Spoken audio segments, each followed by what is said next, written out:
tuning in to the 2021 Sloan Sports Analytics Conference. My name is Grant Hozinski. I'm a first-year MBA student at MIT Sloan, and it's my pleasure to introduce our panel, Phillie Phanatics, how teams cultivate and grow passionate fan bases. Our panelists today are Dave Bird, also known as Lil Dicky, rapper, comedian, actor, and Daryl Morey, president of basketball operations for the Philadelphia 76ers. Our panel will be moderated by Kevin Nagandi, studio anchor at ESPN and Philadelphia native. The panel will run for about 35 minutes. We'll leave 10 minutes at the end for questions. Please tweet at us using the hashtag PhillyFanatics for discussion and questions. And with that, Kevin, I will turn it over to you. Grant, thank you so much. Appreciate the introduction. Great to see Dave and Daryl here. Daryl needs no introduction, of course, considering what he does and of course, why we're all here. And it's great to have Dave here and his perspective because, Dave comes from outside the box. And I normally would wear a blazer here in any type of panel situation. But this outside the box panel, I think, is appropriate that he's tied to Philly. I'm, of course, wearing something tied to Veterans Stadium and the Sixers because obviously we do what we do because we're passionate about it, but that passion carries over into what we love the most, and that is Philadelphia sports. And Dave, let's start a little bit about your journey because as a kid, you started something with these big dreams of getting into comedy and you go through a kickstart. And I love how you've drawn the conclusion of where you went to become a comedian. You fell into rapping the same way Joel Embiid fell into this concept of playing basketball and to tie in your passion for basketball and the city of Philadelphia. Can you explain your journey here to where you are right now as you have your own show on FXX? Sure. Yeah. So, when you're a boy, you have dreams. And for me, my dream was to be like a comedian. I loved Adam Sandler and Larry David and I guess as I grew up, Seth Rogen, and I just saw these guys and I was like, I want to be that. And that was based off of nothing beyond being like the guy that made my friends laugh. Like I did nothing talent based at all, but truly in my heart, I felt destined to be like great. And when I graduated college, I thought, well, how can I get this thing off the ground? Because I really don't know anybody or have anybody to like hand a script to, and I also didn't even write a script. So I was just thinking about ways I could be noticed for being funny that I could actually achieve on my own, like in my apartment with the technology that I had at hand. And I've always, for whatever reason, been like a reasonably good rapper. Like it was like, but not something I took very seriously, but just like a good party trick, so to speak. And I just looked at the marketplace of comedic rap and it felt like there's that group Lonely Island with Andy Samberg, and it felt like they had a total monopoly of the entire, like there was nobody competing with them and there's no one doing it. So I just thought, I've got GarageBand just built into my laptop just when you buy it, and you spend $300 and you get a nice microphone, and like thank God that when I was at the age of like 24, the technology was such that I could record high quality rapping like in my room. Like it would not have been possible 10 years prior. And so I just started rapping with just pretty honestly with the intention of being noticed for being funny. Like I was not thinking like, man, you're going to be a touring artist. And fortunately, it worked like a sport. Like the more I did it, the better I got at it, to the point where I now feel like I'm one of the best rappers alive. That's how I feel. And it was like I kind of stumbled into it. And yeah, like it's like, and Joel Embiid, I know he didn't start playing basketball till he was like 19 years old. And it was a very interesting discovery. So the comedy dream of like having my own TV show actually took a back seat because I was like, and I've always loved rap. Don't get me wrong. It's just like my dreams growing up as a kid was comedian, rapper, NBA player, and only one of those felt really attainable. So, so now I'm not giving up on the NBA either. Just so you know, we have some tryouts for the Blue Coats, maybe, Dave. Hey, do you have an outside jumper? Because honestly, if that helps with the spacing, I'm sure Daryl will be open to the idea, because we need some depth there later in the bench, right? I'm a great shooter, and I carry myself very well on the court. And I'm sure he'd be a good locker room guy too. Probably. Great clubhouse guy. That's key in the NBA these days, too, making sure we're keeping the clubhouse, of course, loose and relaxed here. And Daryl, you come from, obviously the outside. You're not the standard GM. I think you set the standard for a certain level of people that look at sports differently here. But you also coming in from Houston in an outside environment. And when you look at and Boston, the enemy. And the enemy, absolutely. Still the enemy, regardless of how bad they are right now, which we're all fighting. Well, how do we do against them this year? Oh, yeah, 3-0. We like the struggles. Yeah. What's it like for you, understanding the outside Philadelphia fan, now being immersed in it right now? Because you came at a time, too, where Philadelphia was kind of teetering on where this team was outside the disappointment of the bubble. And then you and Doc come in, and then you don't have fans, and now you're starting to see a little bit of that with the fans coming to these games. What's that experience like for you, perspective-wise, from the outside and now in the inside of our bubble? Well, first I want to dispel the rumor of this panel that I just did it to find out what my future is going to be like with the passionate Philly fans, because I'm in the honeymoon phase right now. They're pretty happy, like you said, with Doc and myself. It just feels like there's this tension that could flip at any moment where I'm just being tarred and feathered at any moment. I'm quite concerned by this, and I may need your warnings on how to navigate that. But well, enjoy it right now, because honestly, this is maybe the peak. So enjoy it as much as you can. What kind of treatment am I going to get in on SportsCenter if Philly goes bad? Is it just, are you gonna just crush us basically? I'm as real as possible, Daryl. Well, the one thing that's actually very enjoyable, it's very cathartic for me when I see something I don't like and people are like, oh, you're a homer. I'm like, no, I'm gonna call it like it is. If I see that the team's not playing to its potential, I'll call it out. But at the same time, I'll give you the benefit of the doubt, because I think you deserve that, especially right now. And I think Philly fans will come with that attitude that you deserve, with your track record, you deserve the benefit of the doubt, especially the moves leading into this and where this team is. Now, I think also it's really you're judging the offseason. And the one thing, Daryl, you have, and Dave could jump in on this, is you're real. And even if you fail, I think Philly fans come down to, are you going to be real with us? Because they would rather have somebody real with us and be okay than somebody who's successful and is fake about it the entire time, because they can smell somebody who's not authentic.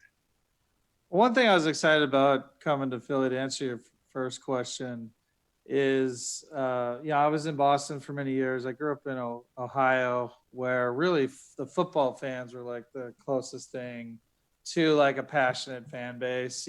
People go in and out of the Cavs and Indians, but the football fans.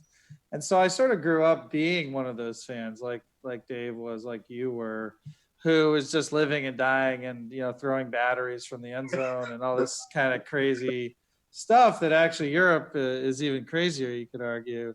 And we have in our audience, just for, I think you and Dave know, there's a lot of people who want to get into sports. That's a big part of the audience of the conference. And I think, one thing that helps, and I've done intentionally, and I think, Dave, you can jump in. I don't want to speak for you, but I think Dave has done intentionally, is to just be yourself. When you F up, say you effed up. When you're just trying something, you say you're just trying something, and just try and be doing. And I think if people sense you're trying to do your best, and obviously you have to have a lot of competence, like Dave just talked about being one of the best rappers in the world. I feel like I'm one of the best decision makers when it comes to sports in the world. And a lot of it's because of many, many years of hard work. So you can't just walk into it. But coming from a different perspective, I came from a data perspective that wasn't heavily used in the industry, that gave me an edge. And I'll let Dave speak to, like, he came at his industry from a different perspective because he came to it later as well, and what his key edge was. And I think that allows you to be more authentic, because you're not, you're like, if it all comes tumbling down, I can go back to being a big sports fan and do something else, right? Whereas I think other people in my position, uh, they they're worried, right? They're worried that their next job is not one that they'd be very interested in. Like I have I have lots of places I could go. That's why I love working with Elton Brand. Elton Brand was a superstar player, has nothing to prove to anybody. I love working with him because he's a risk taker too. And together, along with Doc, we've been able to do something special so far this year, but all from extremely different backgrounds, but with a common goal of winning. One last thing, this back to Dave, because it made me think of it. Dave, do you know who Bill James is? Like if I say who that is? No, no. So have you seen the movie Moneyball? Yes. Okay, so in the movie Moneyball, obviously there's the Billy Bean character by Brad Pitt, but they talk about Billy Bean using these ideas from a guy in a can like a bean factory in Kansas. That's this guy Bill James, who's sort of my hero, and he said something I thought was pretty cool that resonated when you were talking, Dave, and that's everything. Bill did terrible in school, and Bill became the number one godfather of analytics. He's sort of the I don't know, Dr. Dre of analytics or something. So Bill James said everything he did in school that got him in trouble was writing and telling jokes, and then and that became his future career basically. So anyway, that was just something that always resonated with me. Like for those who are tuned in, if you're doing what you love, people will recognize it. People will see you as authentic, and also will take you places. I feel like the guys that got in the most trouble with Philadelphia are like people that like that carry themselves with a little bit more of like an elitist, like Chip Kelly, like just felt like you couldn't even get to the root of what's actually happening. You know, it just felt like he like kind of kept everyone at bay. Whereas like Daryl's the kind of guy you could tweet at and get a response. So it's like I feel like you're on this one end of the spectrum that Philadelphia will naturally embrace. That being said, you certainly inherited a team at a crossroads of their franchise, I think, right now. But I love how you're handling it. Say, enjoy the honeymoon, Daryl. Honestly, enjoy all of this because it comes from a good place. Because I think Philadelphia fans get misconstrued on where we are with our passion. I have always said we boo because we care. And the one thing, Daryl, I will always tell you, any advice for any outsiders, do not bring up Santa Claus because Santa Claus deserved it. And if you have the backstory and understanding what exactly happened that day, it strikes a nerve because, Philadelphia. You can YouTube it, just YouTube Santa Claus Philly and you'll get it. Yeah, exactly. And there's a backstory to it and understanding the psychosis of Philadelphia. And Philadelphia always will have a chip on its shoulder regardless. We're locked into New York and DC and we think that we are toe-to-toe with everybody, and that really never changes the attitude that we have. And you talked about being fearless. Dave, when you approach things, how do you approach it? Because I love the comment that you feel like you're one of the best rappers in the world. Does fear, is fear a part of it? Is fear a motivation? Do you even have that into your mind? How do you approach that word? For me, I'm like, I say, I'm not afraid of failure. I'm afraid of what ifs. So for me, I'm totally accepting of failing if I truly know that I gave it my all.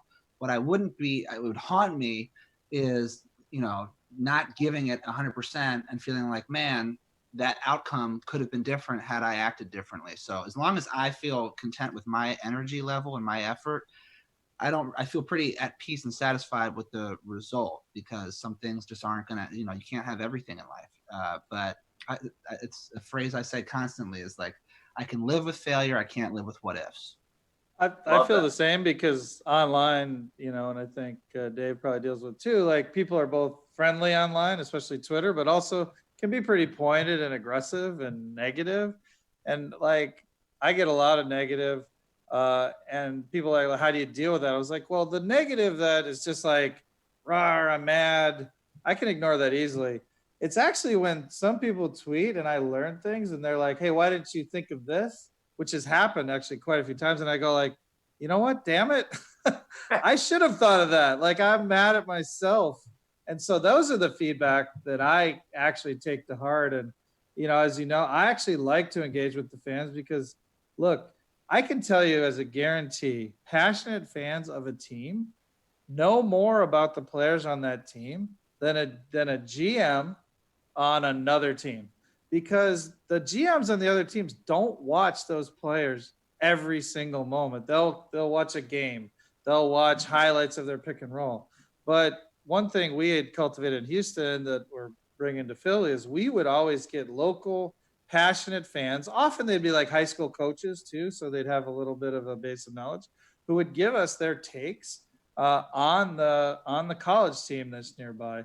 And that type of feedback actually turned out to be really helpful because they're watching every second of those players versus our scouts who might see 2 or 3 games live and maybe a few on video. David, by the way, I love your background. The detail there. What do we got? Are those flowers back there behind you on the wall? Thank you for pointing that out. It's a wallpaper that I did select, so I have really good taste. Nice. And I've kind of created a good symmetrical thing with my neck and my head. It's well done by you. See, fully aware of I art directed my frame. Yourself. Yeah, you've got the eye of a director, which I love. Now, when you're in LA, how do you stay in touch? And this is, I think, for a question that for our audience, because they're trying to get into the sports world. They're passionate about, there's a reason why they got into this, because they're passionate about certain teams that they're with, but they're going to be traveling everywhere. How do you stay in touch with your passion and the fan base 3,000 miles away? Well, sometimes the time difference helps. Sometimes it hurts. Like, I love starting a 10 a.m. football game. You know what I mean? Like, that's like nice to just wake up and get the ball rolling as far as the Eagles. But it's kind of difficult to watch the Sixers at 4, depending on what I'm doing. But the technology, like even the last 5 years, just radically, like I can get the HSD stream on my phone for like $100 a season. You know what I mean? With NBA TV or whatever, the NBA app, whatever it is. So, I'll be editing and I'll have, right in front of me, there's like a TV that has like the edit for my season 2 of my show. And then I'll have, my laptop will just have the Sixers on and I'll just like glance over and, I do things like I listen to 610 WIP like religiously, like, and when I went to San Francisco out of college and I got a job at an ad agency. When I sat at my cube and I was working on, ad agency shit, I wasn't listening to music. I was listening to 610 remotely. Like, and I was just, all these things are at a place technologically. So that's the one I should listen to? Is that the one everyone's tuned into? But now it's now 97.5. Like it's 97.5. Yeah, 97.5 has the ESPN, and they've got some guys. They used to be at WIP. I say that because I used to work at WIP as a producer as a 21-year-old. I fielded all those calls, and let me tell you, some of the people are still there, and that's actually a great transition because Dave, that shows me you're hardcore, and I appreciate that. Daryl, do you in the building? How do you guys, as a company, handle the talk radio and handle the stuff that you see from bloggers? What do you guys do? What's your perspective on stuff like that? Well, I keep up on Twitter. I keep up on the message. I do this in every town I've been in. I like to find the most passionate core fans because they're like the thought leaders. Like I'm not a marketing expert. Sounds like Dave might be. Worked at an ad agency, but they talk about the core fans being the ones who emanate out to the rest. That's not always true. And so I like to stay really in touch with them, both for ideas, but also, we're an entertainment product. So catering to these core fans is an important part of what we do, basically. And so I haven't found it. That's why I asked about it. I haven't found the radio station. I'm gonna find the one I need to go on to listen to get whoever's the leading voice for the fans. I like to get a sense of where they're at. I consider it part of my job. I'm actually curious if, Dave, for your art, are there like those passionate fan bases that you get ideas from, or do you just sort of lead the market and sort of, your ideas are maybe almost ahead of where anyone could anticipate you might go? Well, as far as like fans, like I remember when I first started out and like first put my first content on, there were like, a handful of like diehards from like the first like 3 weeks. And like, I remember how much like they made me happy. And I've maintained like, I'll pay attention when they tweet at me. And like, when I do a show in their town, I'll let them come backstage and I reward those. And I feel like for me, my fan base is a little bit tortured in the sense that I haven't put an album out since 2015. That was the last time. So it's been like every time I post anything, even about the show, they're like, great, where's your next album? And I don't blame them because it's kind of crazy to go 6 years in between albums. I understand that.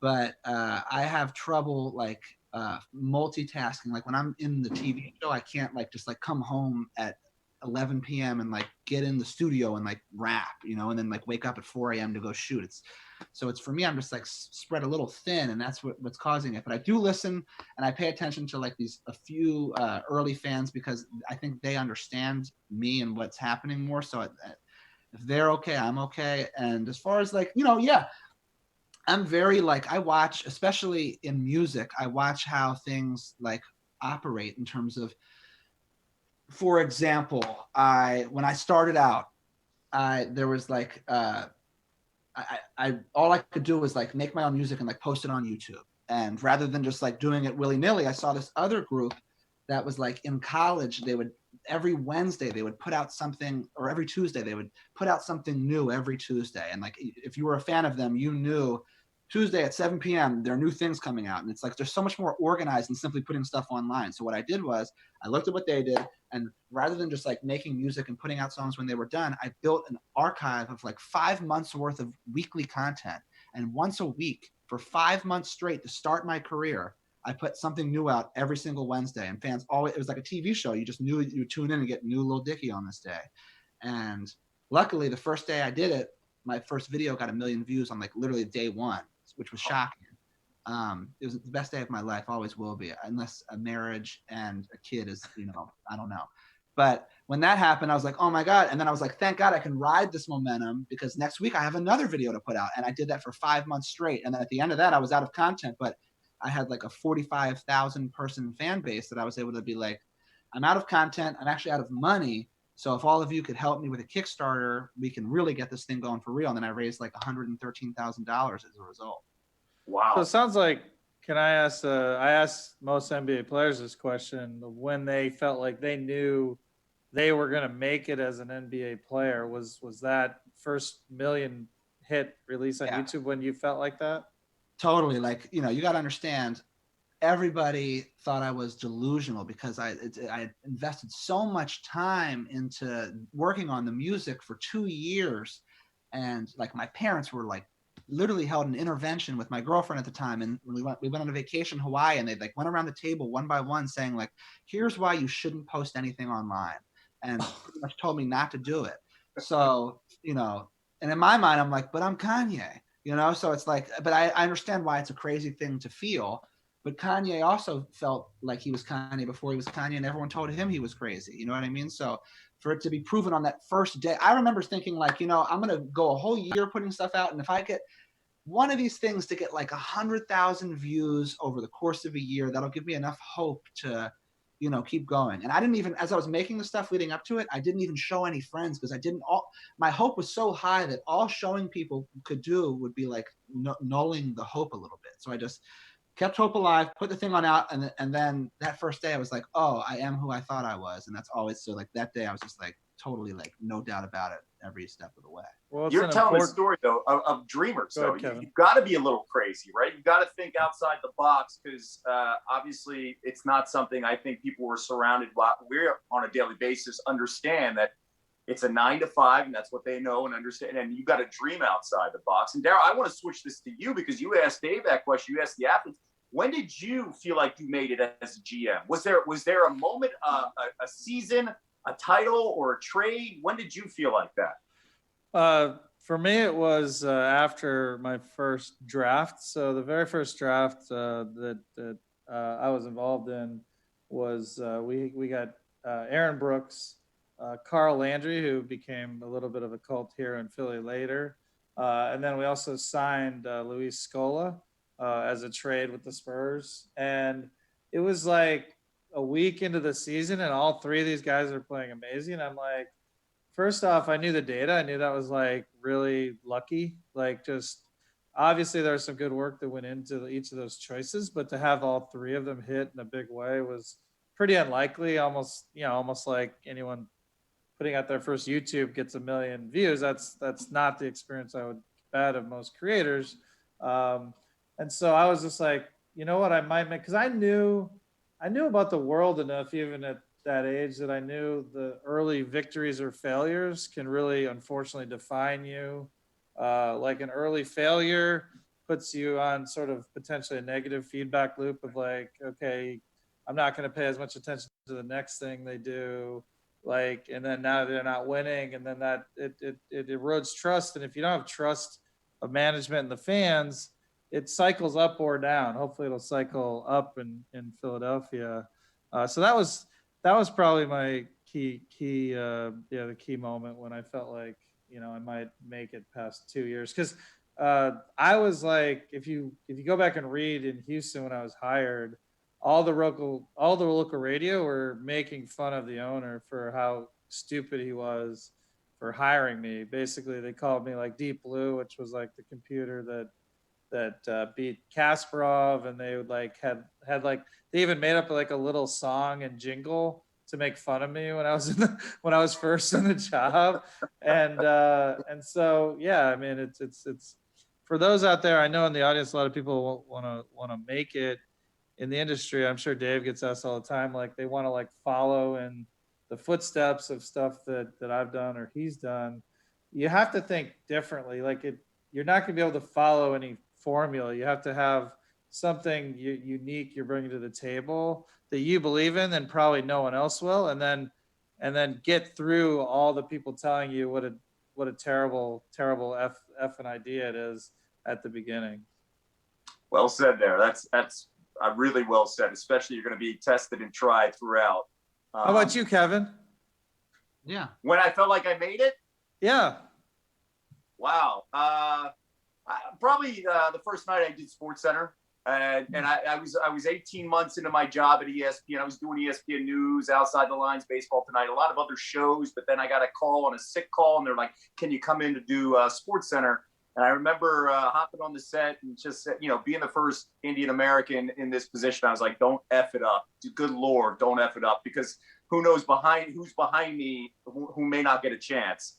So I carried on a little weight, and then I did the show with Robert Flores, who's a Houston guy, phenomenal colleague who's now at the MLB Network. And he looked at me right before we did the show, and he's like, "Hey, man, like we always do a show." And I was like, "That's all I need to know." And that was pretty cool. There were a couple shows where there was a few moments where it was like, holy shit, kind of like, I did a show with Steve Levy, who's a good friend now, but like I was really early in my career. We're like 30 seconds before we're on the air. They're rolling in the music, the SportsCenter theme. We're doing the 11 o'clock show, which is a big show at the time. And he tells me he was on, Miami radio earlier in the day. And I was like, okay. And I was like, why is he telling me this story right before we're going on the air? And he's like, yeah, they asked me, who's the next big anchor? Cause I've had the chance to work with Berman and Patrick, and I've seen guys through the years. And now the floor director's like 10, 9. And he looked at me, he goes, I said Nagandi, so don't fuck it up. And then boom, we're on camera. And, you're in commercial break after that A block, and you're like, what the hell just happened?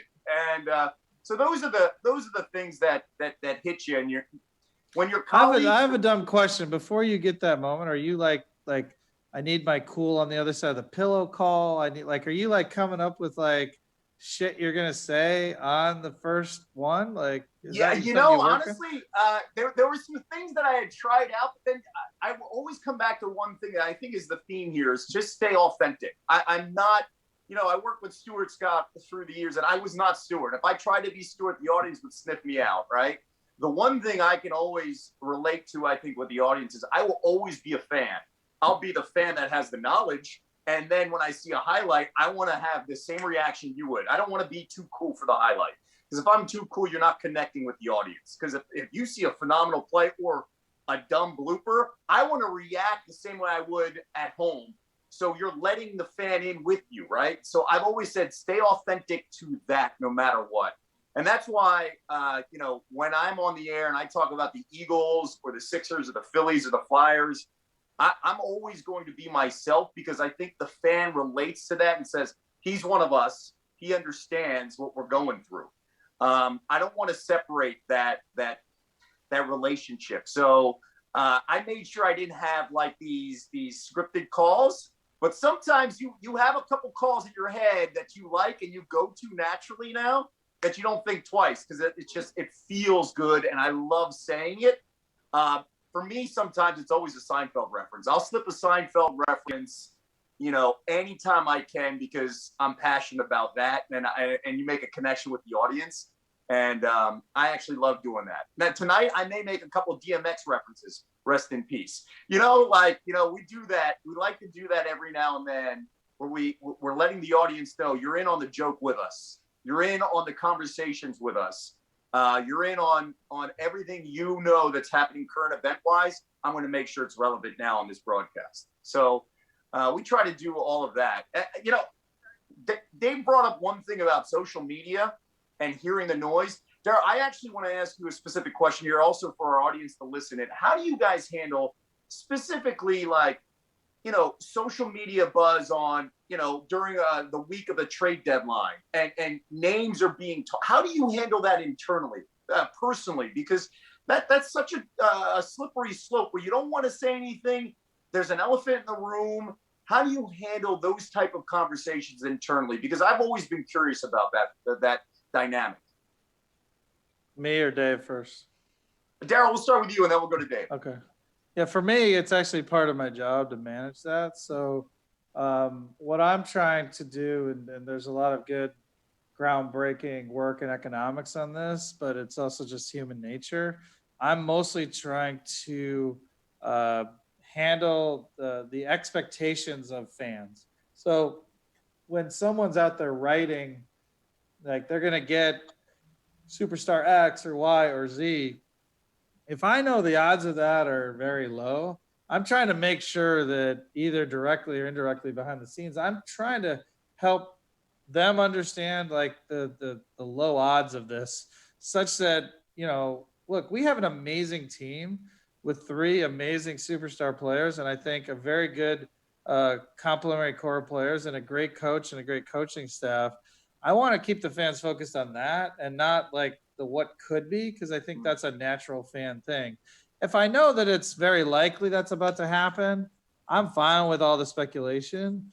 But in this, I sort of knew at this trade deadline, everyone was anticipating something big. So I was trying to keep those expectations low. So I'll interact directly with the people behind the scenes, whether it be the Wojs at ESPN or the local writers, and be like, hey, look, we're obviously going to upgrade the team if we can. But the reality is I know the market already because we have conversations for weeks, and I don't see it coming. And I see more of a solid addition coming, and I feel like that's what we did with George Hill. So that's what I'm doing, is managing expectations, really. What about the players on the team that are like the named and like guys like Ben Simmons? Like, do you have to like talk to them, or you just like not even say anything?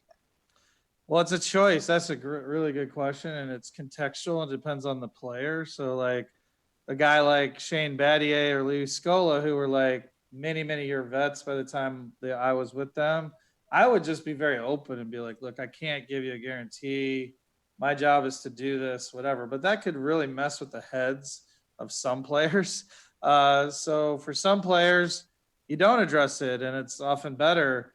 The one thing I know with NBA players, and why, I've had a good experience with recruiting players, and so has Doc, I never ever lie to them. Like, I always give it straight. And sometimes that can create short-term problems where if they come and talk to me and ask a direct questions, I'll give them the real answer, which is like, okay, very unlikely, but I can't say no.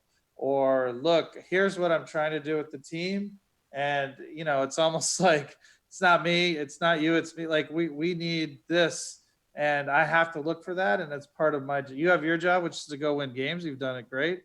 I have my job, and we all have our jobs. So, but you're right that a lot of our young players aren't super mature about it. It's a really tough conversation sometimes. Yeah. I think long term, though, they'll appreciate it and look back that you were being transparent with them when, you know, the maturity level hits them, right? Later on, being around the league as a veteran. But it's a real awkward situation. I'm glad Dave asked it, because in no other industry can you just like wake up and like now you're in Boise. You know, it's like, oh, yep, sorry. You know, you no longer get to be in Philly. You have to be in this place 5 hours flight away. Like it's a really odd. Now they're very well compensated. No one should feel bad for any of us on this Zoom or the players. But it is like a really weird situation that they've accepted this notion that at any moment they can be on a different team. Well said there. Well said. I think we're going to open up the questions in a moment here. Dave, I actually want to get your thoughts on, as being a super fan, how do you handle it? Do you text with your buddies while you're watching the game? Or do you text like trade scenarios during the week? Like, how do you handle it with your core of friends that you grew up with following Philadelphia sports? Yeah, so I have a thread that's like titled Sixers, and really that thread exists throughout the whole day. It's just like my 10 like best like childhood friends who like are still my best friends, and I was so lucky to grow up with like a group of 10 like guys that like were just so on the same page about life. And we throughout the game it's nonstop texting, but then even like after the game it's like, oh hey, I just had a baby, and like I'll send, you know what I mean? So it's like this thread is called Sixers. Like the title, every time I get a text, it says Sixers. And then, but like, it's really like the thread that we keep up with our lives with as well. But, a couple of my friends, like, fancy themselves as like Wojs of our friend group. You know what I mean? Like there are a few guys that like, throw actual like data, but they do really know what they're talking about. But for me, handling the trade deadline, it's like I'm thinking like, how do I not bother Daryl Morey when I know I have his number? So it's like a constant, and like my friends know that I know Daryl, and they're like, well, you could probably ask him, right? And I'm just like, nope, not gonna do it, even though I want to just know what he's thinking, but I can't do it because I know that everyone else is probably abusing that privilege, and I refuse to abuse it. Yeah, that's an awkward scenario, right? Especially you can ask me whatever you want. You just can't always answer sometimes. Yeah. Hey, Grant, do we want to open this now to questions? It feels like we're approaching that time, and I think we've got some really good questions. All right, should I pose these questions that we're getting here, Grant? You tell me. Yeah, you pick them, Kevin. Okay, so here we go. For Daryl, this is a good one. Have you talked with Sam Hinkie since taking the job in Philly? Many times. He's just like a lifelong friend, because I mean, he and I worked together for like 7 years before he came to Philadelphia, and he and I had always talked about that. What he did would be the right way to handle certain teams at certain moments. And I was really happy he did it. I think, I was disappointed that he's not still in the league, but he's off doing amazing things in venture capital. And, I think, as they say, he died for our sins. He died for all of our sins. So Joel likes to bring that up often. Does he actively root for the Sixers? Very actively. He still stays in touch with many people at the Sixers organization, and he's well liked in general. Is my sense. I mean, maybe people probably lie to me though, so I don't know for sure. But they know we're friends. So. That's good to hear, though. Dave, this is an interesting question from a fan. Do you use analytics or any fan metrics when it comes to creating content? When it comes to music or what you're doing for the TV show? Like barely, but some like like I remember, for example, when I posted that first YouTube video that first day that got 1 million views, I didn't just I like looked up what day of the week and what time of the week is like a video more likely to go viral than not, and that time actually so every time on Wednesday I put it out, and I just tried to really like I did not the most research, but I like looked into that type of thing, and it worked. So, and I can see like where I have the most fans. I don't do this, but I'm sure like the people that book my shows know that I can sell more tickets in Boston than I can in Boise. So they probably go to a higher seat venue in Boston as a result. So I'm sure there's a bunch of analytics that go into my career that happen from other people doing it. Dave, Dave, we're have gonna you stick. seen have Go you ahead. seen the AI G3, which is like this open-ended AI, which you can feed it anything, like a bunch of pictures, and it'll generate it. Like if you gave it a bunch of modern art, it'll generate a very credible piece of modern art that even modern art aficionados couldn't tell the difference.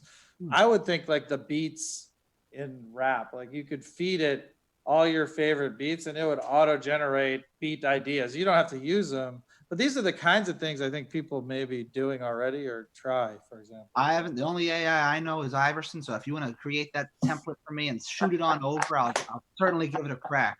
The beat AI for sure made for you. Yeah, I'm down to try it. I love it. One thing you brought up with AI and I think technology, how do you guys view, and Dave, how do you view like the NFT space? Have you talked about that? Daryl, have you guys talked about it as a team with NBA Top Shot? Dave, let's start with you here with the NFTs. I'm like not tapped in enough. I have such a vague understanding of it. I'm aware that it's going to be huge and it's something that I know inevitably I will have a really solid understanding of it because it's going to become so prevalent, but I just like currently don't care enough to like do the research, but I probably should, and it's me being lazy. So I know that it's like the future, but I wouldn't know as much as probably Daryl's about to say.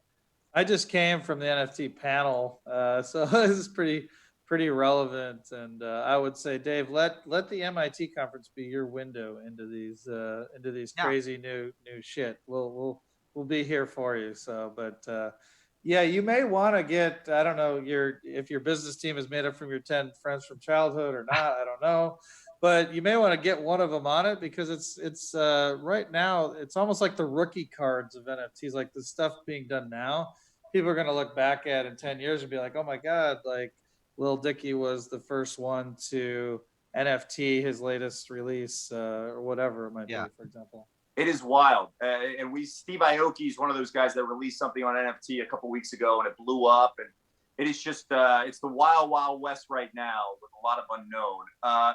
Dave, before we let you go and wrap up, obviously this being a Philadelphia style panel, do you have one favorite sports memory looking back? No question, Game 1, 2001 NBA Finals, Iverson stepping over to Ron Lue. Like that moment, like watching that live, having that Lakers team having never lost the whole season, I mean the whole playoffs, I should say, that game and the overtime and just like that team was my favorite team ever by far, like in terms of all sports, like even more than like the 2018 Eagles, you know, or whatever it was. And man, did I think that they were going to win that series. And, Totally. And then Eric Snow broke his ankle and Shaq just started elbowing Mutombo in the face and everything kind of went downhill. But for that moment, I felt like I had won the championship. That was our title. That Game 1 was our title. Considering that we got swept the rest of the way. I still once a year I'll watch that game. Like that game like is so inspiring to watch. That's awesome. If we did classic NFT Top Shots, I think Iverson stepping over to Ron Lue has got to be in the top 10. Unfortunately, one of the top 10 is my childhood least favorite memories, which is Jordan hitting the shot over Elo in the playoffs for my Cavs team. And I feel more now at one with the Philly fan base now. I forgot you guys had won Game 1 and then lost 4 in a row. That's what happened to us in the playoff bubble.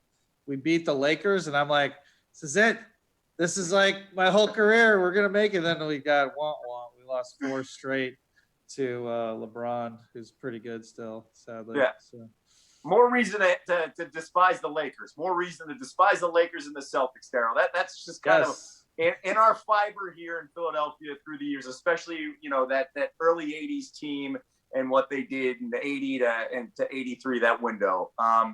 Daryl, do you keep in touch? You just brought up the Cavaliers. Like, do you keep and follow these Cleveland teams, these Ohio teams still? I mean, I keep more in touch. Like I lost, for me, it was like the players. Like it sounds like, you know, Dave obviously was AI, but you probably love Mutombo, who's a good friend. I worked with him in Houston for many years.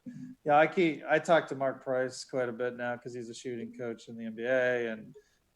But I you know, for me it was Bernie Kosar, it was Mark Price, Brad Daugherty, and it was, you know, Jim Tomei, Manny Ramirez, those teams. But I've lost touch of my Cleveland fandom, sadly. I hate it, but it's true. So we love Tomey too. What's that? We love Jim Tomey too. That's Yes, right. we Yeah. The best player ever from Peoria. So you know what? To end this up to hear that you grew up with Cleveland sports, it's very relatable to the Philadelphia struggle, right? Our passion and that base. If you tap into your Cleveland memories, you'll understand and relate to Philadelphia. And I can tell you the Browns are going to be really good this upcoming season. well, they're not the Browns. The Browns are in freaking Baltimore now. And I'm still bitter about that. And I would say though, you're right. I mean, I actually the passion for the Cleveland Browns is really how it feels when I'm here in Philly for the Eagles and Sixers and Phillies. So.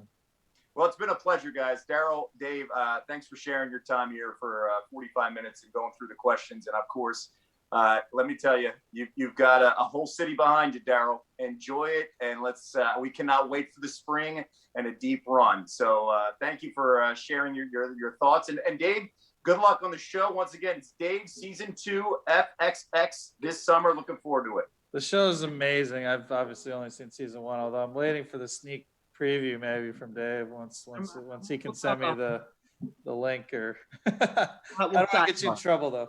What's that? I said we'll sidebar. I'll scratch your back, you scratch mine. All right. Let's do it. All right. Thanks. Fellas, be safe and stay healthy. Okay. You too. Thanks. Bye, Thanks, guys. Kevin. Thanks, Kevin. Thanks.